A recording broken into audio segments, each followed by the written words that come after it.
Hello students, welcome to our channel. Hope you are doing well.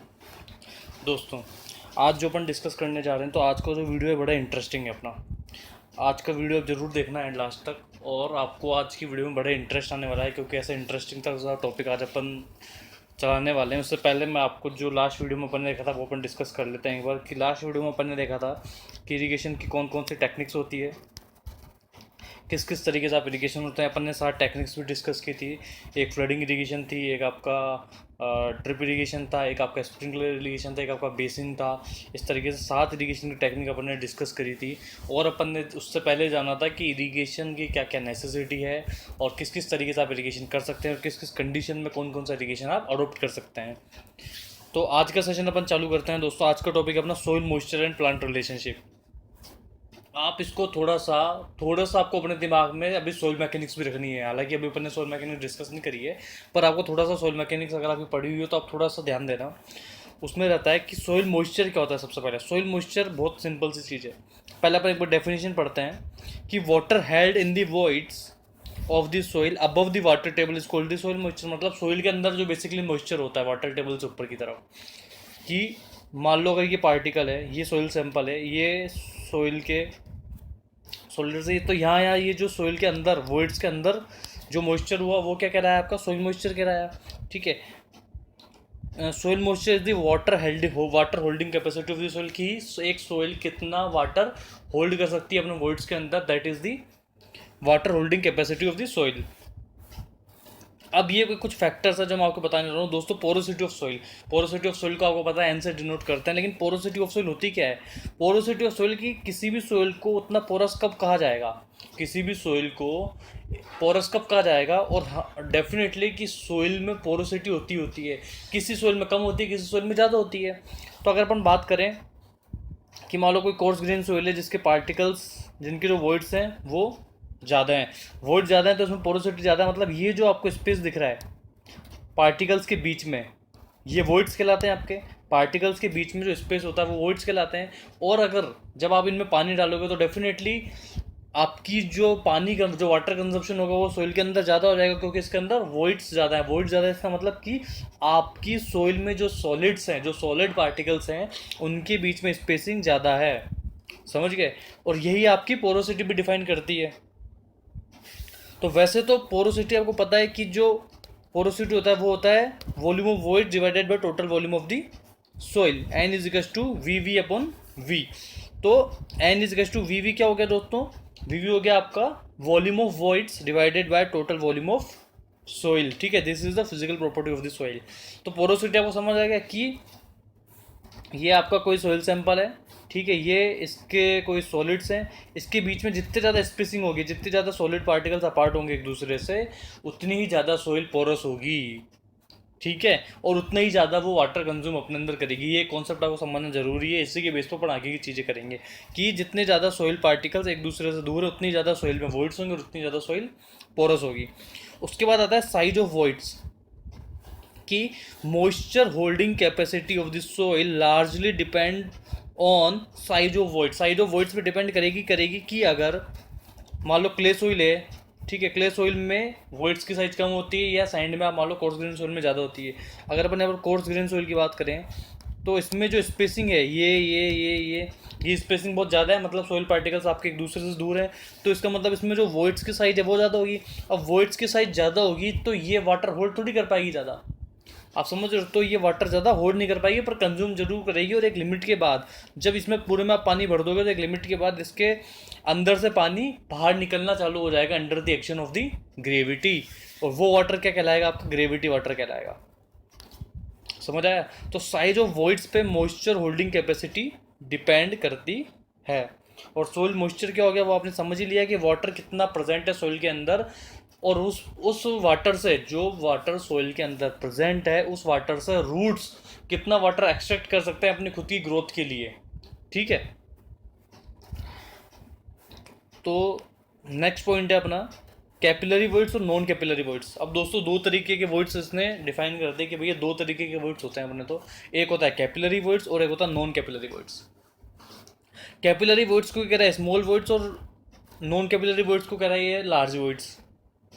अब मैं एक चीज़ आपको सिखा देता हूँ, एक चीज़ मैं आपको बता देता हूँ कि मान लो ये कोई एक सोइल सैंपल है, ठीक है, इसमें इस तरीके से पार्टिकल्स हैं, ठीक है। अब ये बहुत ज़्यादा पार्टिकल्स है, आपने इस पूरी लैंड को, पूरी मिट्टी को आपने पानी पानी दे दिया, तो ये पूरे पूरे ऐसे भर जाएंगे आपके वोल्ट इस तरीके से। हो सकता है कुछ एक पानी बाहर भी चला जाएगा, बाहर भी रहेगा। तो कुछ टाइम बाद क्या होगा, जब थोड़ा टाइम होगा तो उसके बाद पानी, ये जो एक्स्ट्रा पानी है, ये under the action of the gravity या तो ऐसे नीचे जाएंगे या कुछ पानी साइड में से निकल जाएगा इस तरीके से, ठीक है। तो जब आपने ध्यान देना, आप ध्यान से सुनना, ये इंपॉर्टेंट चीज़ है कि जब आपने पूरी लैंड को या पूरी सोइल को पूरा पानी भर दिया और उसके कुछ टाइम बाद जब पानी under the action of gravity निकलने लग जाता है, तो वो पानी आपका कहलाता है ग्रेविटी वाटर, ठीक है। And the water which is present against the gravity of water, against the gravity water, it is called the capillary water, ठीक है। अब आप समझने की कोशिश करना कि जो नॉन कैपिलरी वॉइड्स होते हैं वो कौन सा वाटर होल्ड करता है, वो होल्ड करते हैं आपका ग्रेविटी वाटर। पर जो कैपिलरी वॉइड्स होते हैं, जो कि स्मॉल वॉइड्स होते हैं, वो होल्ड करते हैं आपका कैपिलरी वाटर। और जो नॉन कैपिलरी वॉइड्स होल्ड करते हैं वो करते हैं होल्ड आपका ग्रेविटी वाटर, ठीक है। तो एक डिफरेंस समझ आएगा कि कैपिलरी वॉइड्स और नॉन कैपिलरी वॉइड्स में क्या डिफरेंस है, कि कैपिलरी वॉइड्स के जो वॉइड्स की साइज होती है वो स्मॉल होती है, जबकि नॉन कैपिलरी वॉइड्स की साइज लार्ज होती है। इसी वजह से जो पानी स्टार्टिंग में आता है वो नॉन कैपिलरी वॉइड्स में जाता है और उसके कुछ टाइम बाद वो पानी under the action of gravity flow हो जाता है, साइड में हट जाता है, क्योंकि वो लार्ज वॉइड्स में होता है। और उसके बाद under the action of the gravity पे वाटर के हटने के बाद में जो पानी सोइल में रहता है या जो मॉइस्चर सोइल में रहता है, जिससे उस मॉइस्चर को प्लांट्स एक्सट्रैक्ट कर लेते हैं, वो वाटर कहलाता है कैपिलरी वाटर। और वो वॉइड्स कौन से होते हैं, कैपिलरी वॉइड्स होते हैं। तो कैपिलरी वॉइड्स के बारे में आप पढ़ोगे, they hold the water due to capillarity and prevent it from getting drained off under gravity, कि ऐसा पानी जो under the action of gravity flow नहीं होता है और जो स्मॉल वॉइड्स में रहता है वो कैपिलरी वाटर कहलाता है। और इसमें लिखा है कि they don't hold water tightly, hence the large part of water held at saturation is drained off under the gravity. और ऐसा पानी जो लार्ज वॉइड्स में अवेलेबल होता है और जो वाटर, और ऐसा पानी को सोइल ज़्यादा टाइट होल्ड नहीं कर सकती और जो under the action of gravity drained out हो जाता है, ऐसा पानी को आप क्या कहते हो, gravity water, which is present in the non capillary voids. It induces greater water holding capacity and it induces better drainage and aeration, ठीक है, accretion। तो अब इसमें लिखा है कि it induces greater water holding capacity, मतलब डेफिनेटली कि अंडर की ग्रेविटी वाटर के फ्लो होने के बाद भी, ग्रेविटी वाटर के ड्रेन आउट होने के बाद भी जो पानी सोइल ने कंटेन किया हुआ है या जो मॉइस्चर सोइल में अवेलेबल है और जिस पानी को सोइल नहीं छोड़ रही है, वो पानी आपका कैपिलरी वाटर कहलाया और वो बेटर होल्डिंग कैपेसिटी होती है उसकी डेफिनेटली। और ऐसा पानी जो ड्रेन आउट हो गया, वो उसकी जो होल्डिंग कैपेसिटी है, इसका मतलब कि उसमें उस वाटर को, पर्टिकुलर को सोइल ने टाइटली होल्ड नहीं किया हुआ। जैसे अपन क्ले की बात कर रहा हूँ, सैंड की बात करते हैं, क्योंकि क्ले और सैंड, अब ध्यान देना कि क्ले में कैपिलरी वॉइड्स होते हैं और सैंड में नॉन कैपिलरी वॉइड्स होते हैं। ऐसा क्यों, कि भाई क्ले के जो पार्टिकल्स हैं, क्ले ज़्यादा डेंस होती है सैंड से, दैट इज़ ओके। अब आप समझो कॉन्सेप्ट कहाँ लिंक हो रहा है, ये कि क्ले में जो पार्टिकल्स होते हैं वो क्लोजली स्पेस्ड होते हैं, ऐसे ऐसे ऐसे, ठीक है, क्लोजली स्पेस होते हैं। और अगर आप सैंड की बात करोगे तो सैंड में इस तरीके से रहेंगे,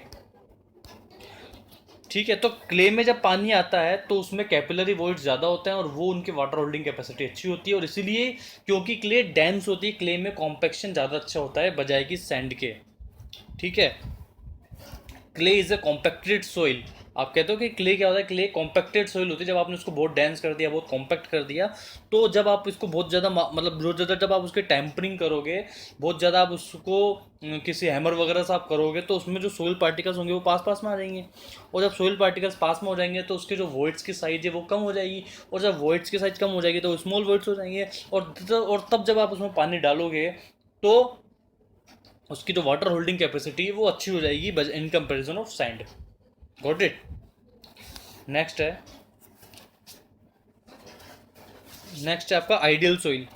आइडियल सोइल क्या है कि ideal soil for irrigation is that which has nearly equal distribution of small voids and the large voids such that small voids provide adequate water holding capacity whereas large voids provide better aeration and easy extraction of water from the soil.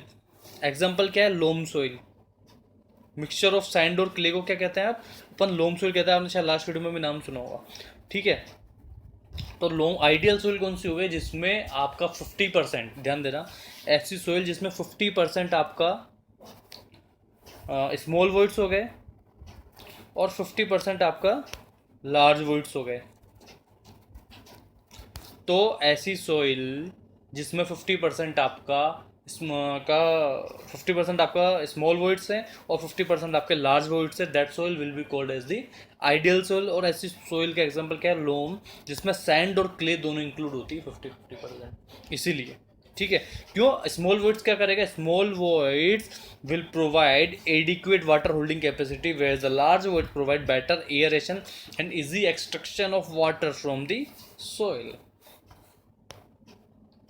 अब एक बहुत interesting topic आता है दोस्तों कि classification of soil water. आप soil water की classification को कैसे डिवाइड कर सकते हो, कि सबसे पहले आता है ग्रेविटी वाटर। ग्रेविटी वाटर के बारे में मैं आपको ऑलरेडी बता चुका हूँ काफ़ी चीज़ें।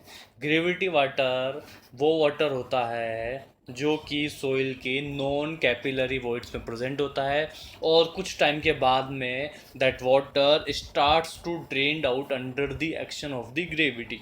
ठीक है, जैसा कि मैंने आपको बताया था कि ये पानी रहा, ये आपके वॉइड्स हो गए।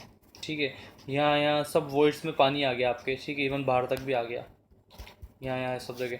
जब पानी under the action of gravity हो सकता है नीचे जाएगा या कहीं से साइड में से निकल जाएगा, तो ये पानी, the water which is not held by the soil but drained out under the action of gravity is called the gravity water. It remains in the soil for a short period of time, 1 to 3 days, till the time it is required to drain out। मतलब एक soil के अंदर gravity water कब तक रहता है, 1 से 3 दिन रहता है, जब तक कि सोइल को उस पानी को ड्रेन आउट करने में जितना टाइम लगता है उतना ही एक सोइल में ग्रेविटी वाटर प्रेजेंट रहता है। It prevents the circulation of air in this soil, hence it is harmful to the crops if present for the longer duration. कि अगर लॉन्गर, मतलब वैसे भी जो ग्रेविटी वाटर होता है आपका वो आपके लार्ज वॉइड्स में आता है, क्योंकि अब बेसिकली ये जो it prevent circulation of air. अब अगर ये पानी वहाँ प्रेजेंट हो गया तो उसमें एयर नहीं आएगी, क्योंकि वॉइड्स तो फिक्स है। अब वॉइड्स को या तो आप वाटर से भर सकते हो या एयर से भर सकते हो। ये सोइल मैकेनिज्म हो सकता है, आपने पढ़ा होगा कि 3 फेज डायग्राम होता है कि 3 चीज़ें होती है, 3 चीज़ें होती है। एक तो होता है आपका सॉलिड पार्टिकल्स, ठीक है, एक तो होता है आपका सॉलिड पार्टिकल्स, एक होता है आपका एयर और एक होता है आपका वाटर। अब अगर ये तो हो गया आपका टोटल वॉल्यूम ऑफ सॉइल, ये हो गया वॉल्यूम ऑफ सॉलिड्स, और ये जो होता है आपका वो होता है वॉल्यूम ऑफ वॉइड्स।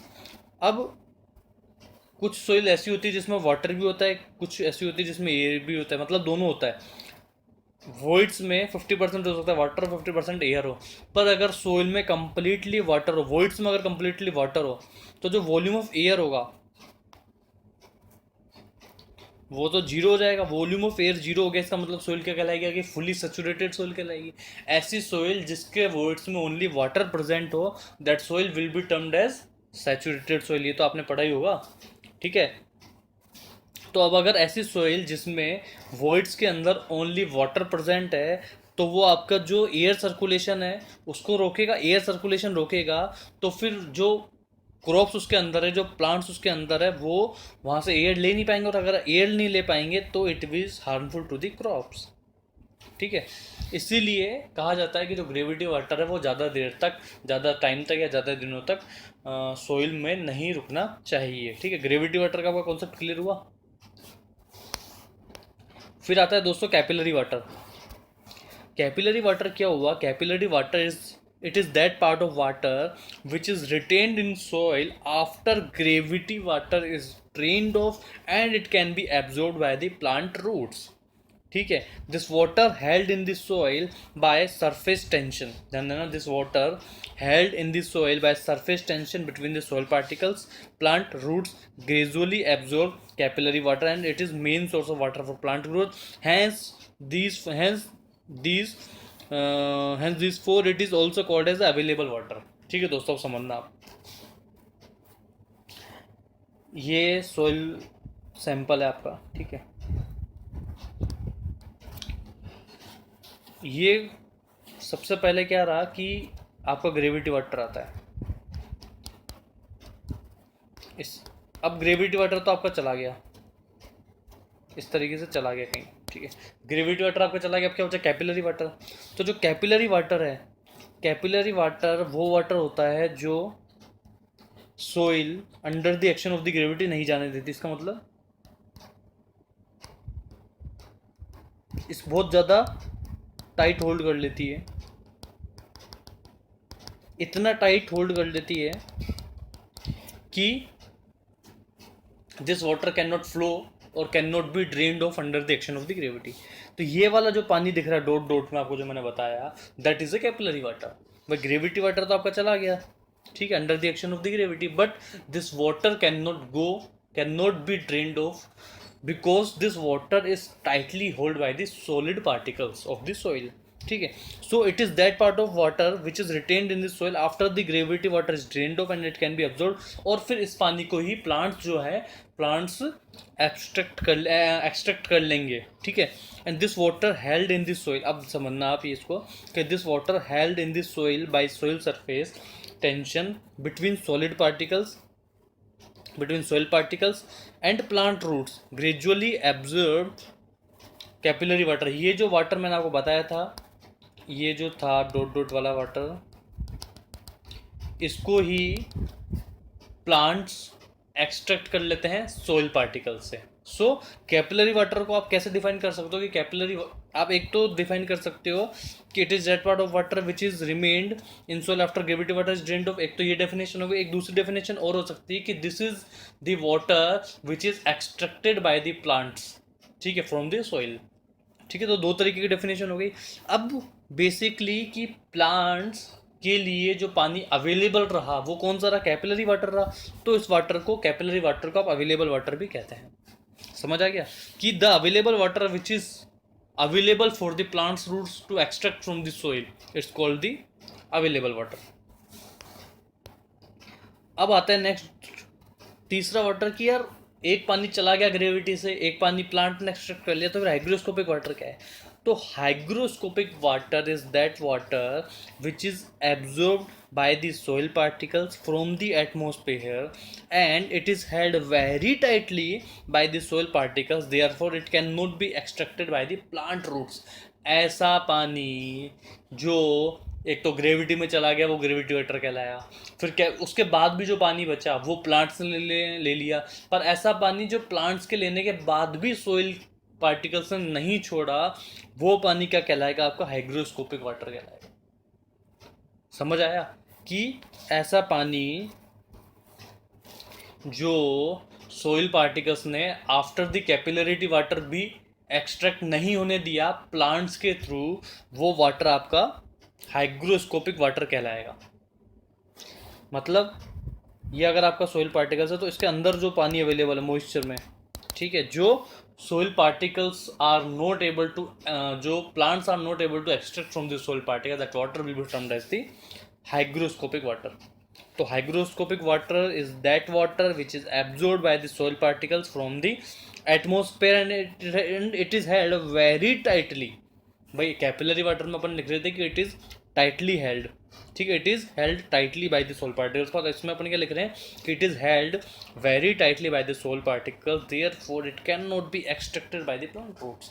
इसीलिए मैंने आपको बोला था कि जो कैपिलरी वाटर, जिसको अपन CW से डिफाइन कर सकते हैं, कैपिलरी वाटर वो वाटर हो गया जो बच गया आफ्टर द, जो बच गया ड्रेन आउट होने के बाद, ग्रेविटी वाटर के ड्रेन आउट होने के बाद में, और also you can define capillary water as that the water which is available to be extracted from the to be extracted by the plants from the soil, ठीक है, that is capillary water।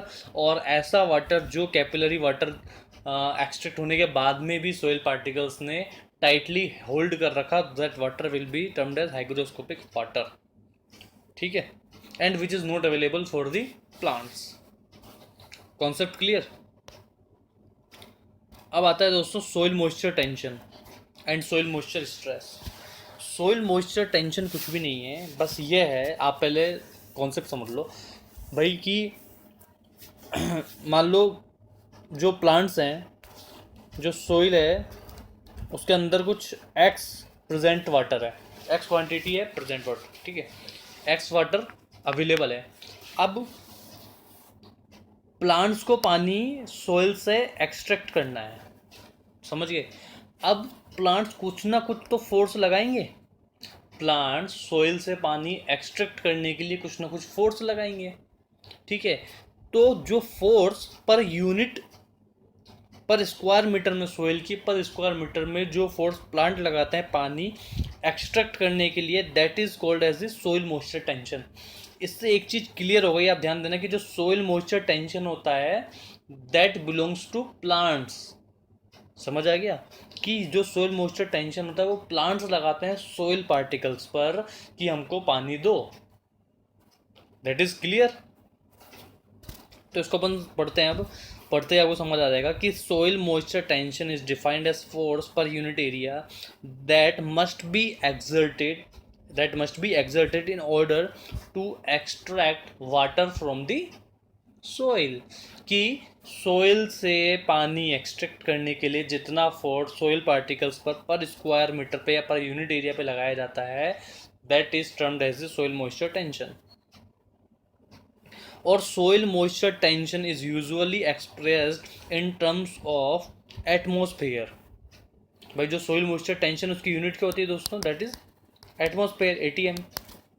कि कितना ATM, कितना atmospheric pressure plants लगा रहे हैं soil particle से पानी एक्सट्रैक्ट करने के लिए। अब ये इंपॉर्टेंट है इसमें सबसे कि soil moisture tension is proportional to the moisture content. अब एक चीज़ आप समझो कि अगर आपको भूख लग रही है, ठीक है, तो आपको भूख कब लग रही है, जब भूख कब लगेगी, जब आपके पास खाना खूब सारा होगा कि खाना बहुत कम होगा। समझ रहे हो कि आपको भूख कब लगेगी, जब आपके पास खाना खूब सारा होगा कि खाना कम होगा। अगर आपके पास खाना ज़्यादा है तो आपको भूख नहीं लगेगी क्योंकि आपके पास खाना अवेलेबल है, आपको उसमें थोड़ी जोर लगाना है। पर अगर आपके पास खाना कम है तो ही आपको भूख लगेगी कि यार खाना नहीं है, अब भूख लग रही है, अब क्या करें। तो इसी तरीके से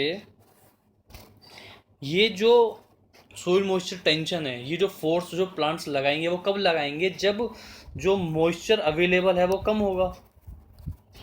भाई अगर पानी नहीं होगा तो ही वो लोग फोर्स लगाएंगे या ज़्यादा लगाएंगे। अगर पानी अवेलेबल है तो उनको इजीली पानी मिल जाएगा प्लांट्स को। समझ आ गई चीज़। तो इसी वजह से ये इन्वर्सली प्रोपोर्शनल होता है कि अगर मॉइस्चर कंटेंट कम है तो ये ज़्यादा होगा सोइल मॉइस्चर टेंशन, और अगर ये ज़्यादा है तो ये कम होगा। कि अगर पानी ज़्यादा है तो एसएमटी कम लगेगा क्योंकि उनको जोर उनका कम लगेगा प्लांट्स का पानी एक्सट्रैक्ट करने में सोइल से। और अगर पानी अवेलेबल कम है तो इनका जोर ज़्यादा लगेगा, सोइल मॉइस्चर टेंशन मतलब पौधों का, जो प्लांट्स है, जो क्रॉप्स है, उनको पानी एक्सट्रैक्ट करने में ज़्यादा जोर आएगा अगर मॉइस्चर कंटेंट कम है। कॉन्सेप्ट क्लियर होगा, why it is inverse proportional. फिर लिखा है for a given soil moisture tension SMT, soil moisture tension SMT is inversely proportional to the moisture content. Clear है आपको। फिर लिखा है कि if we know SMT at various moisture content then we can determine how much water is available for plants and what amount of water must be added to the soil for the purpose of irrigation. तो अब ये तो आपको समझ आ गया कि अगर अपन एसएमटी जानते हैं, if we know the SMT at various moisture content, अलग अलग मॉइस्चर कंटेंट पर अगर अपन एसएमटी जानते हैं तो अपन को पता रहेगा।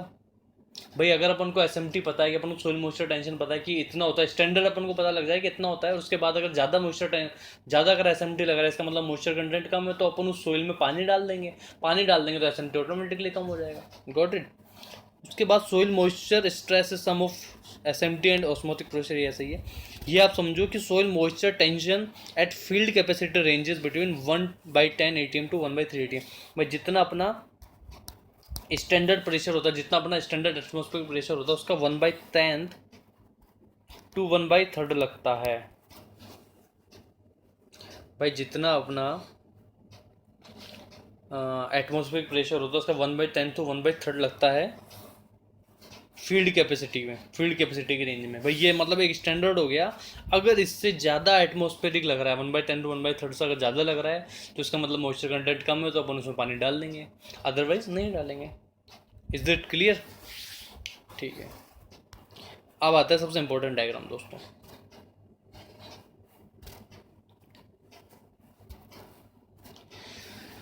ये है सबसे इंपॉर्टेंट डायग्राम।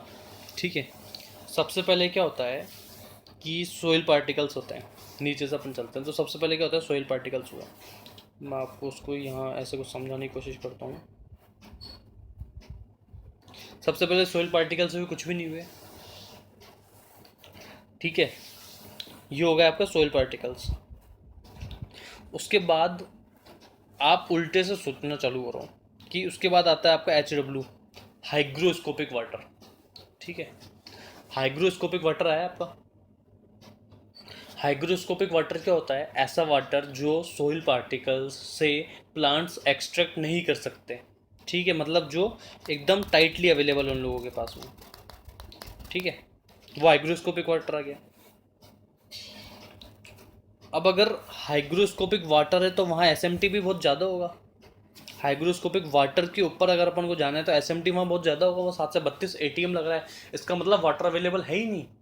भाई अगर हाइग्रोस्कोपिक वाटर है इसका मतलब वाटर अवेलेबल है ही नहीं, या ऐसा वाटर जो बहुत ज़्यादा उनको जोर लगाना पड़ रहा है। इसका मतलब समझो कि 7 से 32 ATM प्रेशर लग रहा है। भाई वहाँ तो अपन बात कर रहे थे 1 से 10, 1/10 टू 1/3 होना चाहिए। ये स्टैंडर्ड है कि इतने मतलब ये अवेलेबल है तो इतना प्रेशर लगाने से पानी आ जाएगा। पर ये लगा रहा है 7 टू 32 ATM। इसका मतलब कि बहुत ज़्यादा प्रेशर लगाना पड़ रहा है प्लांट्स को सोइल से वाटर एक्सट्रैक्ट करने के लिए। तो हाइग्रोस्कोपिक वाटर समझ आ गया आपको। अब अपन बात करते हैं विल्टिंग पॉइंट की। विल्टिंग पॉइंट को आप कैसे डिफाइन करोगे कि ऐसा पॉइंट या ऐसा मॉइस्चर कंटेंट जिसके नीचे जो वाटर होता है वो हाइग्रोस्कोपिक वाटर होता है, या जिसके नीचे plants can not extract the water from the soil particles.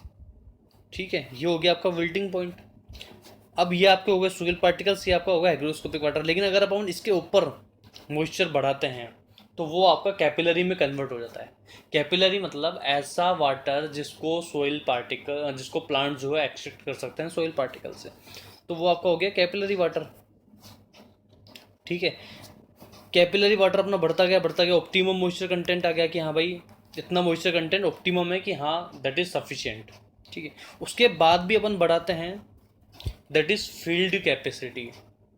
तो फील्ड कैपेसिटी आप एक ऐसा पॉइंट आ गया कि जिस पे एक स्टैंडर्ड प्रेशर भी अगर आप लगाते हो, जिस पे आप अगर स्टैंडर्ड प्रेशर जो अपन ने देखा था कि इतना प्रेशर नॉर्मल लगा लो तो पानी आ जाएगा प्लांट्स के में, तो इतना प्रेशर भी अगर आप लगाते हो 1/10 टू 1/3 ATM, तो वो आपका फील्ड कैपेसिटी पॉइंट कहलाता है। और इतने प्रेशर पे पानी the plants can extract water from the soil particles. ठीक है, और अगर उसके ऊपर भी आप जाते हो तो होता है आपका वो ग्रेविटी वाटर।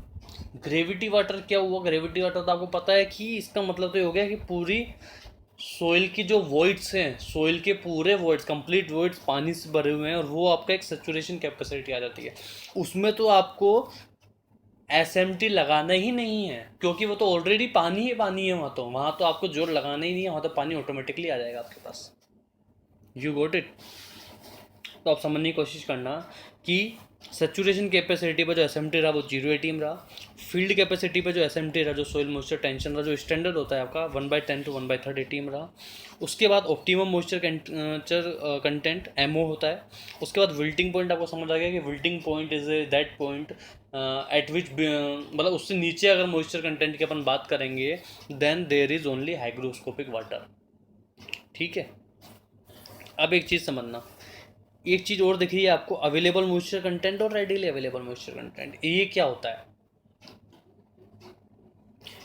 भाई? अपन हाइग्रोस्कोपिक वाटर से ऊपर गए, ठीक है ध्यान देना, अपन हाइग्रोस्कोपिक वाटर से ऊपर गए तो पानी अवेलेबल हो गया। तो ऐसा पानी जो फील्ड कैपेसिटी और विल्टिंग पॉइंट के बीच का है वो आपका कहलाएगा अवेलेबल मॉइस्चर कंटेंट।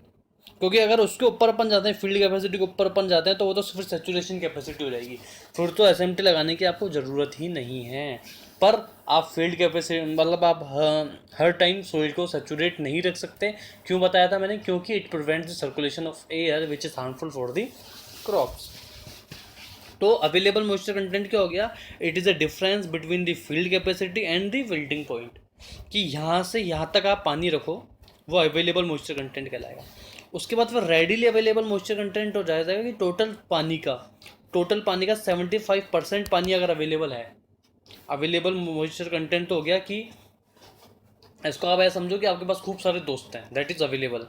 पर कुछ खास दोस्त होता है आपके पास, जो आपका बेस्ट फ्रेंड होता है, वो हमेशा अवेलेबल होता है, तो दैट इज़ रेडिली अवेलेबल। तो ऐसा पानी समझना आपकी, ऐसा पानी जो हमेशा अवेलेबल है 75%, मतलब टोटल पानी का 75% आपका क्या कहलाएगा? Readily available in numerical terms आप समझो, ठीक है? That is readily available content. तो समझ आया आपको कि सबसे पहले सॉइल पार्टिकल्स क्या, आप यहाँ से समझने की कोशिश करो, ऊपर से आओ, कि ग्रेविटी वाटर सबसे पहले होता है। उसके बाद जब ग्रेविटी वाटर आपका चला गया, जब आपको 0 ATM करना था, जब सोइल आपकी सेचुरेशन उसमें थी, सेचुरेशन स्टेज में, तब आपका एसएमटी 0 था। उसके बाद पानी चला गया ग्रेविटी में, तो आपका आ गया फील्ड कैपेसिटी। आप इस लाइन पर आ गए। फील्ड कैपेसिटी में आपको लगा कि प्लांट्स को जो फोर्स लगाना है वो 1/10 to 1/3 ATM लगाना है, जो कि स्टैंडर्ड है, ठीक है, लगा सकते हैं। उसके बाद पानी रेडिली अवेलेबल से भी कम पे आ गया, मतलब पानी जो है ऑप्टिमम मॉइस्चर कंटेंट पे आ गया कि अब जोड़ लगाना पड़ेगा।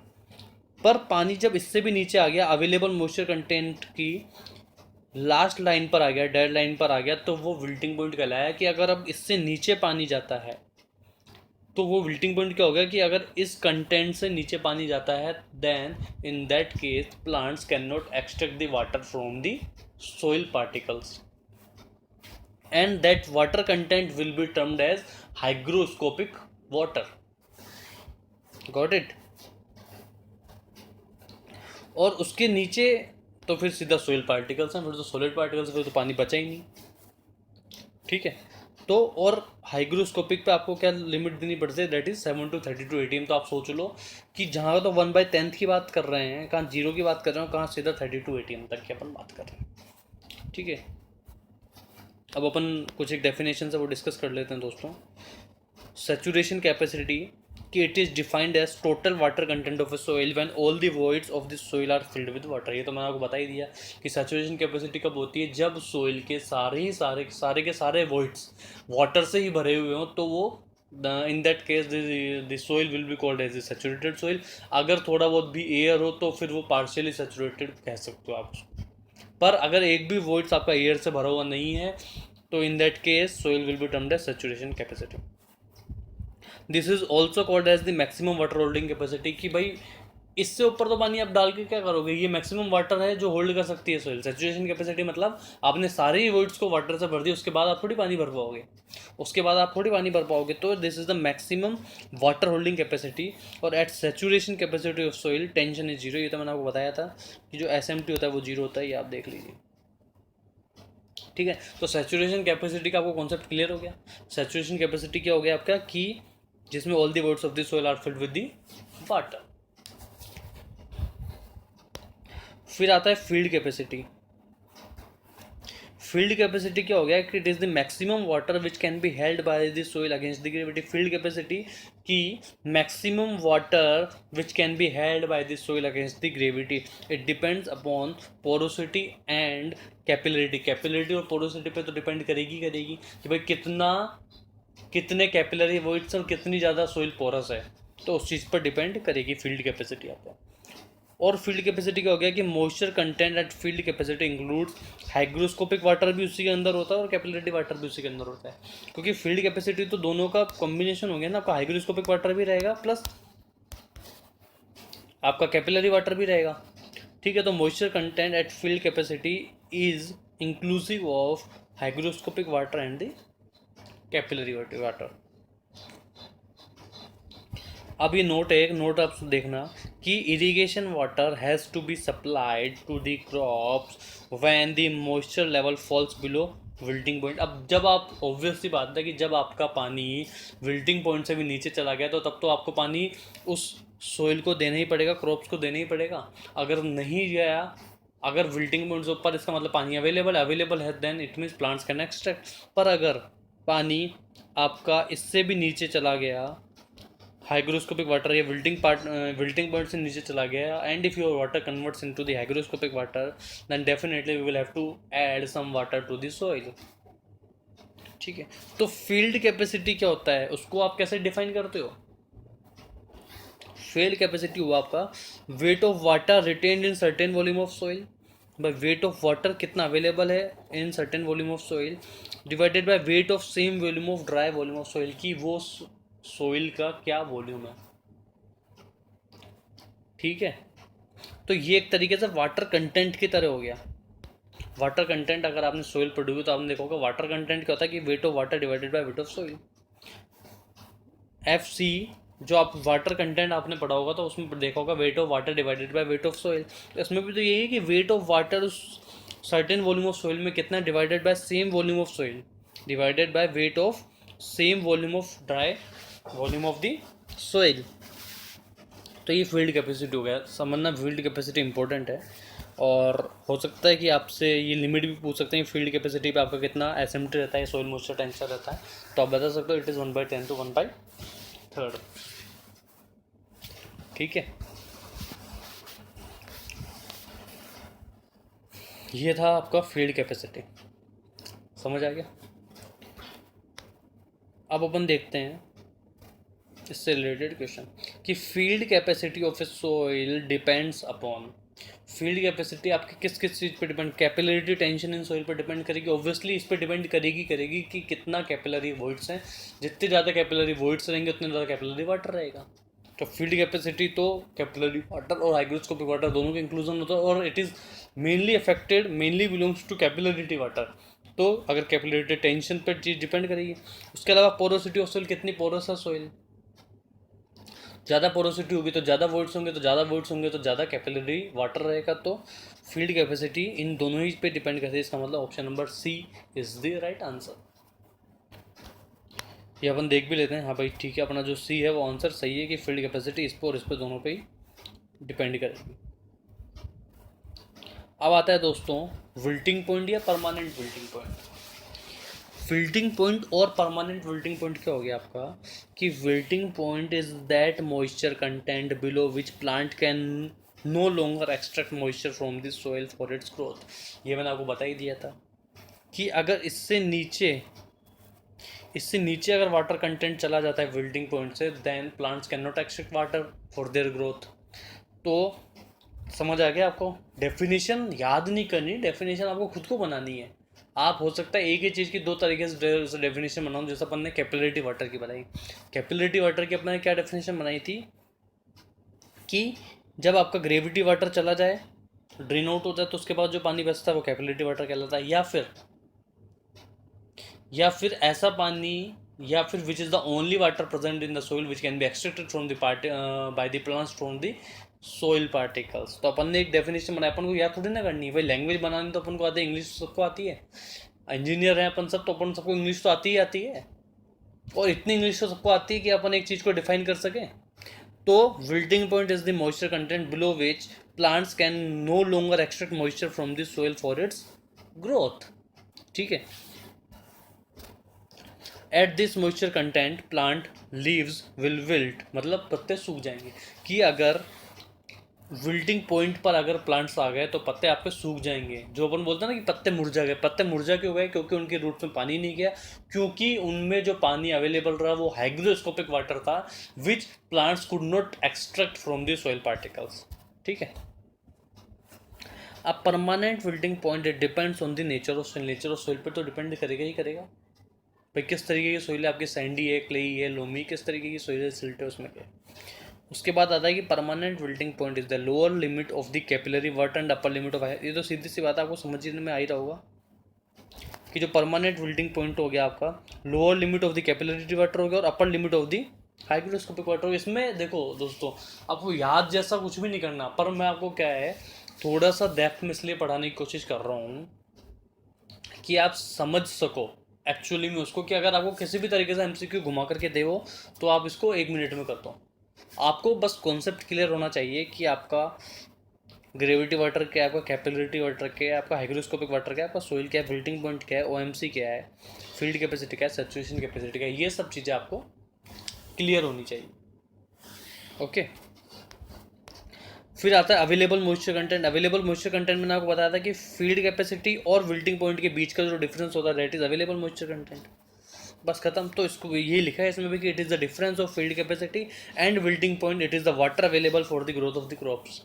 ठीक है, ये हो गया available moisture content. It is also called as the maximum storage capacity of the soil. भाई कितना पानी मैक्सिमम सोइल स्टोर कर सकती है, वही तो कैपिलरिटी वाटर है। उसके अलावा तो पानी तो ग्रेविटी में चला गया, और उसके बाद जो स्टोर करने वाला पानी है वो हाइग्रोस्कोपिक वाटर होता है, उसको तो सॉइल पार्टिकल्स वैसे ही नहीं देते। तो समझ आ गया आपको कि अवेलेबल मॉइस्चर कंटेंट क्या है, फील्ड कैपेसिटी और विल्टिंग पॉइंट के बीच का डिफरेंस हो गया। ये वाला जो हो गया ये अवेलेबल मॉइस्चर कंटेंट हो गया। तो अब इसमें लिखा है कि the available moisture content of soil is equal to its difference between field capacity and permanent wilting point. अच्छा, अब चलो अपन इसके अलावा दूसरा ऑप्शन डिस्कस कर लेते हैं। फील्ड कैपेसिटी थोड़ी हो सकता है, अवेलेबल मॉइस्चर कंटेंट कभी भी फील्ड कैपेसिटी के इक्विवेलेंट हो सकता है क्या? नहीं हो सकता ना। सैचुरेशन कैपेसिटी के तो बिल्कुल ही इक्विवेलेंट नहीं हो सकता, और moisture content and wilting point के भी इक्वल नहीं हो सकता, क्योंकि जो अवेलेबल मॉइस्चर कंटेंट होता है आपका एक पॉइंट नहीं है। अवेलेबल मॉइस्चर कंटेंट एक आपकी रेंज है, समझना। Available moisture content is not a point data, it is a range data. तो रेंज में आप क्या आ रहा है कि फील्ड कैपेसिटी और परमानेंट विल्टिंग पॉइंट के बीच का जो डिफरेंस है, जो कि प्लांट्स एक्सेप्ट कर सकते हैं सॉइल पार्टिकल से, वो होता है। ठीक है, नेक्स्ट है दोस्तों रेडिली अवेलेबल। रेडिली अवेलेबल मैंने आपको बताया था कि in absence of data we can assume readily available moisture content that is 75%। अपन इसको अज्यूम करके चलते हैं। या फिर it is that portion of available moisture which is most easily extracted by the plants and such a limit of called optimum moisture content. जो ये वाला जो है इसके ऊपर का जो डेटा है, मतलब हो गया कि difference of field capacity and OMC, मतलब it is a difference of field capacity and the optimum moisture content. और अगर ये डेटा अवेलेबल नहीं होता तो अपन एज्यूम करते हैं कि जितना अवेलेबल मॉइस्चर कंटेंट था उसका 75% रेडिली अवेलेबल मॉइस्चर कंटेंट होता है। ये मैंने आपको बता ही दिया था स्टार्टिंग में। बहुत इजीली है, बहुत अच्छा टॉपिक है, बहुत इंटरेस्टिंग टॉपिक है। आई होप इसमें आप लोग बोर नहीं होंगे। तो in absence of data we can assume readily available moisture content, वो कितना होता है? 75% होता है। ठीक है, तो ये अपन ने पांचों की पांचों जो टर्म्स थी वो अपन ने पढ़ ली। सैचुरेशन कैपेसिटी पढ़ ली, फील्ड कैपेसिटी पढ़ ली, अवेलेबल मॉइस्चर कंटेंट पढ़ लिया, रेडिली अवेलेबल पढ़ लिया, विल्टिंग पॉइंट पढ़ लिया। अब आता है सोइल मॉइस्चर डेफिशिएंसी और field moisture deficiency.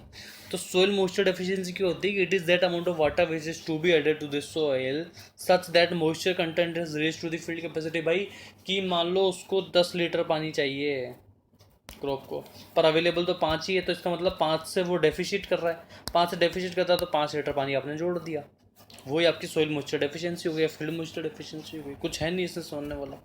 For healthy और optimum growth of plants moisture is allowed to fall only up to MO and not up to the wilting point. भाई आप समझने की कोशिश करना, आप बहुत ईजी कॉन्सेप्ट है। भाई 10 लीटर पानी मान लो फील्ड कैपेसिटी है, 10 लीटर फील्ड कैपेसिटी मान लो, ठीक है। ऑप्टिमम मॉइस्चर कंटेंट आ जाता है 5 पर, और विल्टिंग पॉइंट आ जाता है 5, जो हो गया आपका 2 पर। अच्छे हेल्दी प्लांट्स के लिए क्या करते हैं कि जब 10 से वो सीधा 5 पे आता है तो ये आप पानी जोड़ देते हो और वापस से उसको 10 कर देते हो। आप वेट नहीं करते कि ये पानी 5 से 2 पर कब आएगा। समझ आ गया कॉन्सेप्ट क्लियर? कि भाई फील्ड कैपेसिटी 10 है, एमओ 5 और 5 अगर 2 है, मतलब विल्टिंग पॉइंट 2 है, तो हेल्दी प्लांट्स के लिए इसमें क्या लिखा है? फॉर हेल्दी और ऑप्टिमम ग्रोथ ऑफ प्लांट्स के लिए आप क्या करते हो कि आप वेट नहीं करते हो कि पानी 10 से 2 आए। आप 10 से जैसे 5 आता है, 5 के बाद आप पानी और ऐड कर दिया, वापस से 10 हो गया, और फिर आपका काम चल रहा है, जिससे कि आपके क्रॉप्स हेल्दी रहे, आपको उसको उन क्रॉप्स को किसी भी तरीके का नुकसान ना हो। ठीक है, यही इसने इसमें लिखा है। ये इसने डायग्राम बना दिया इस तरीके का, ग्रोथ रेट इधर दे दिया, इधर आपका विल्टिंग पॉइंट दे दिया, इधर आपका एम और इधर आपका FC। ठीक है, फिर आता है आपका मॉइस्चर इक्विवेलेंट। मॉइस्चर इक्विवेलेंट क्या हो गया कि moisture equivalent is defined as the percentage of moisture retained in 10 mm thick saturated of sample subjected to a centrifugal force of 1000 gram for a period of 30 minute. इसमें क्या किया, मान लो एक आपने कोई प्लेट ले ली, प्लेट पे आपने सोयल सैंपल डाले, सोयल सैंपल पे आपने फोर्स लगाया 100 ग्राम, सॉरी 1000 ग्राम का। कितनी देर तक लगाया? 30 मिनट तक लगाया। अब ध्यान देना, जब आप उसमें फोर्स लगाओगे तो पानी तो निकलेगा कहीं ना कहीं से।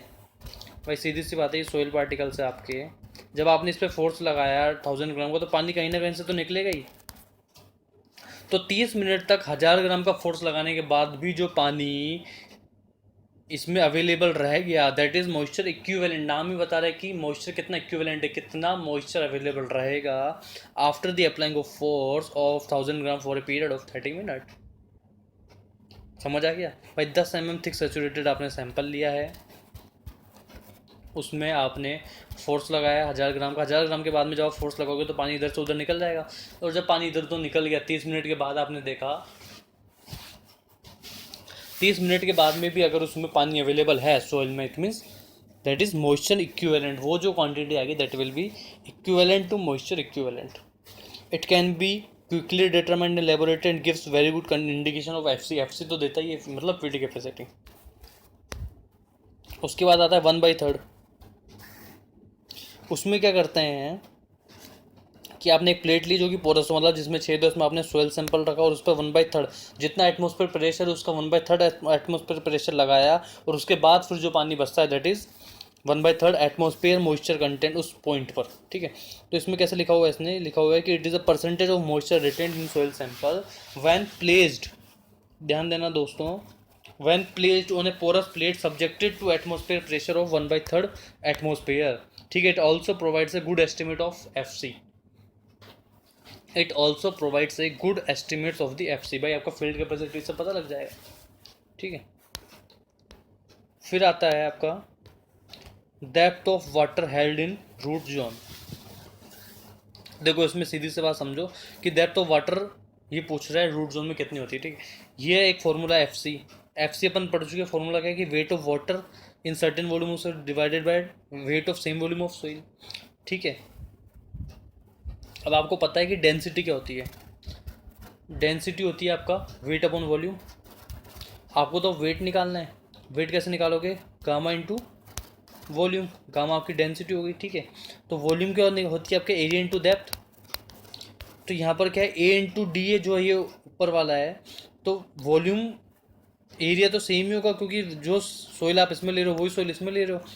तो volume of soil into certain volume of soil into D जो वाटर डेप्थ है, इंटू गामा डब्ल्यू जो आपके वाटर की डेंसिटी हो गई। उसके बाद कैपिटल ए सेम रहेगा इंटू डी जो आपकी सोइल की डेप्थ है। ठीक है, उसके बाद गामा डी जो आपकी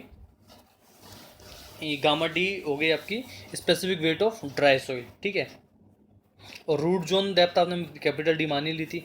ए से ए कट जाएगा जब आप स्मॉल डी निकालोगे, क्योंकि आपको तो वाटर की डेप्थ निकालनी है ना, आपको निकालनी है वाटर की डेप्थ। जब आप स्मॉल डी निकालोगे तो ए से ए कट जाएगा, F C into D into gamma D upon gamma W हो जाएगा। सिंपल है, तो ये आ गया आपका डेप्थ ऑफ वाटर डेप्थ आ गया। समझ आ गया? मतलब आपको एफ सी का ध्यान रखना है। फील्ड कैपेसिटी का हो गया आपका weight of water in certain volume of soil divided by weight of same volume of soil. तो एफ सी हो गया आपका A into small D into gamma W divided by A into capital D into gamma D specific weight of dry soil. A से A cut जाएगा, आपको small D आपको निकालना है, कैपिटल डी इधर रहेगा, F C into D into gamma W upon gamma D. ठीक है, फिर आता है दोस्तों कि if the depth of water stored in the root zone for fulfilled capacity, for fulfilled capacity, then this entire depth of water cannot be extracted by the plants, hence available moisture content will be given as gamma d upon gamma w। तो ही d आपका है। ठीक है, इससे पहले अपन ने देखो क्या लिया था into F C. F C में से आप विल्टिंग पॉइंट को माइनस कर दोगे, बस सिंपल। क्या रहा कि एफ सी में से आपने विल्टिंग पॉइंट को माइनस कर लिया। भाई टोटल जो अवेलेबल मॉइस्चर कंटेंट है वो आपने उसमें से अवेलेबल जो मॉइस्चर कंटेंट है उसको माइनस, मतलब विल्टिंग पॉइंट को माइनस कर दोगे तो अवेलेबल मॉइस्चर कंटेंट आ जाएगा। ठीक है, तो ये क्या है? It is the depth of water stored in the root zone for full field capacity. For full field capacity के लिए रिटर्न होता है, but this entire depth of water can not be extracted by the plants. भाई मैंने आपको बताया था कि फील्ड कैपेसिटी होता है that is combination of hygroscopic water plus capillary water. पर जो प्लांट्स है वो हाइग्रोस्कोपिक वाटर को तो कंटेंट कर ही नहीं सकते, वो तो कैपिलरी वाटर ही ले सकते हैं। तो आपको क्या करना पड़ेगा, फील्ड कैपेसिटी में से माइनस करना पड़ेगा ना विल्टिंग पॉइंट को, तब जाके तो आपका अवेलेबल मॉइस्चर कंटेंट आएगा जो कि एक्चुअली प्लांट्स एक्सेप्ट कर सकते हैं। तो वही आपने किया है, गामा डी अपन गामा डब्ल्यू डी सेम है इंटू एफ सी, तो एफ सी माइनस फाइव आपने कर दिया। आप इस फॉर्मूले को जस्ट याद रखो बस। और अगर इक्विवेलेंट डेप्थ आपको लेना है तो एमओ कर दिया आपने, एमओ मतलब ऑप्टिमम मॉइस्चर कंटेंट हो गया, वो आपका इक्विवेलेंट डेप्थ ऑफ वाटर। ठीक है, ये मेन फॉर्मूला, आप इसको याद रखो। इस फॉर्मूले को सीधा कभी बार एग्जाम्स में पूछ भी लेते हैं एमसीक्यूज वगैरह में, या वैसे भी इंपॉर्टेंट है। फिर नेक्स्ट आता है दोस्तों वाटर रिक्वायरमेंट ऑफ क्रॉप। ठीक है, water requirement of a crop is the total water required by it from the time it is sown to the time it is harvested. ये तो हो गई डेफिनेशन। भाई ऐसा है कि क्रॉप्स को पानी तो चाहिए ही चाहिए ग्रो होने के लिए, क्लियर है। तो क्रॉप्स को कब से कब तक कितना पानी चाहिए, कितनी डेप्थ चाहिए, वो अपन इस चीज़ में डिस्कस करेंगे। ठीक है, आज ये टॉपिक अपन चालू तो कर देते हैं, पर फ्रेशली अपन कल से चालू करेंगे कि water requirement of a crop is the total water required by it from the time it is sown to the time it is harvested, depending on type of climate, type of soil, type of method of cultivation, rainfall etc. Water requirement will vary with the crop as well as from place to place। हर चीज़ पे आपका crop water requirement very करती है। Even आपका जो sunshine overs रहता है, शायद आपने पहले वीडियो में देखा होगा, सनशाइन ओवर्स पे भी CWR वेरी करता है, और इसी का सॉफ्टवेयर होता है क्रॉप वॉट, जो कि आपको इरिगेशन के बाद में बताया जाएगा। ठीक है, आप ये समझ लो, ये डायग्राम देख लो, फिर अपन खत्म करते हैं लेक्चर, कि बेस पीरियड और ग्रोथ पीरियड लोग एक ही मानते हैं, और लगभग एक ही होता है कि बीज लगभग फर्स्ट वाटरिंग के बाद ही अपन बीज बो देते हैं, उसके बाद लास्ट वाटरिंग के बाद अपन हार्वेस्ट कर देते हैं, मतलब फसलों की कटाई कर देते हैं। पर बेस पीरियड जो और क्रॉप पीरियड जो आइडियली होता है वो क्या होता है, base period is the difference between the first watering and the last watering. Base period क्या होता है आपका, it is the difference between first watering and the last watering. जबकि जो क्रॉप पीरियड होता है, आपने बीज कब बोया, उसके बाद आपने फसल कब काटी, उसके बीच का डिफरेंस होता है। ध्यान देना, क्रॉप पीरियड होता है बीज बोने से लेकर के फसल काटने तक का, जबकि जो बेस पीरियड होता है आपने पहली बार पानी कब दिया और आखिरी बार पानी कब दिया। समझ आ गया? तो दोनों ही चीज़ें अलग होती है। आप डायग्राम समझ सकते हो कि जो क्रॉप पीरियड है वो तो यहीं तक का है, पर बेस पीरियड यहाँ तक का है। मतलब एक पानी फर्स्ट वाटरिंग से लेकर लास्ट वाटरिंग तक का जो होता है वो बेस पीरियड होता है, और जो आपका क्रॉप पीरियड होता है वो होता है आपका आपने बीज कब बोए उससे लेकर के आपने फसल कब काटी। ठीक है,